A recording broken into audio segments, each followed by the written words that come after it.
তেওঁলোকৰ যেটো নিযুক্তি হেতু ঠিকাভিত্তিক নিযুক্তি আৰু এতিয়াৰ নিযুক্তিটো নিয়মীয়া শিক্ষক হিচাপে সেই সময়ত নিয়মীয়া শিক্ষকৰ নিযুক্তিৰ কোনো ব্যৱস্থা কৰা হোৱা নাছিল ঠিকাভিত্তিকে কৰা হৈছিল এটাকে ঠিকাভিত্তিক হিচাপে তেওঁলোকে চাকৰি নিযুক্ত হ'ল পৰৱৰ্তী পৰ্যায়ত ঠিকাৰ ম্যাদটো বঢ়াই 60 বছৰ তেওঁলোকৰ বয়সলৈকে কৰা হ'ল গতিকে এতিয়াও ঠিকাভিত্তিক ম্যাদটো খালি কিন্তু তেওঁলোক নিয়মীয়া শিক্ষক নহয় তো একাংশ শিক্ষকে দাবী কৰি আছে নিয়মীয়া কিৰণৰ এটাই উপায় আছে হেতু হল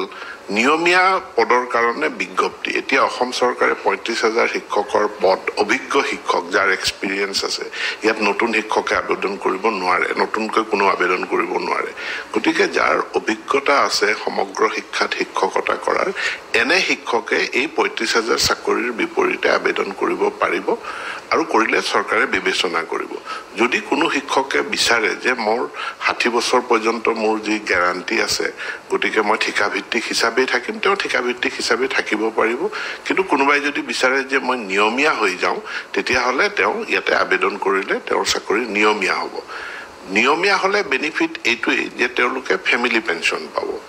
আৰু ঠিকাভিত্তিক হৈ থাকিলে তেওঁলোকে ওয়ান টাইম যেটো গ্ৰেচুইটি কৰবাত কিবা দুৰ্ঘটনা হলে তেওঁলোকে টকা 5 লাখ টকাৰ এটা গ্ৰেচুইটি এটা পায় যেটো আমি কেদিনমান আগত 105 গৰাকী শিক্ষকৰ পৰিয়াললৈ আমি মুকলি কৰি দিছো গতিকে এতিয়া আমি আবেদনৰ কাৰণে পৰ্টেলটো খুলি দিছো আৰু মই সকলোকে অনুৰোধ জনাইছো সুযোগটো লবৰ কাৰণে কিন্তু এটো কোনো বাধ্যবাধকতা ইয়াত নাই যিসকলে ইচ্ছা কৰে নিয়মীয়া হ'বলৈ তেওঁলোকে আবেদন কৰিব যিসকলে ঠিকাভিত্তিক হৈ থাকিব বিচাৰে তেওঁলোকে আবেদন নকৰিলে হ'ল চৰকাৰী প্ৰক্ৰিয়া কেনেকৈ চলে এইবিলাকৰ ভিতৰত তেওঁলোক সোমাব নালাগে কিন্তু আমি কেবিনেট সিদ্ধান্ত হৈ বিত্ত বিভাগে ৩৫,০০০ পোষ্ট ক্ৰিয়েট কৰি দিছে ফৰ স্পেশাল ৰিক্ৰুটমেন্ট ড্ৰাইভ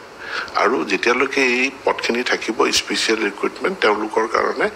যেটো অভিজ্ঞ শিক্ষক বুলি কৈছো তেওঁলোকে আবেদন কৰিব পাৰিব যেতিয়া বিজ্ঞাপন ওলাব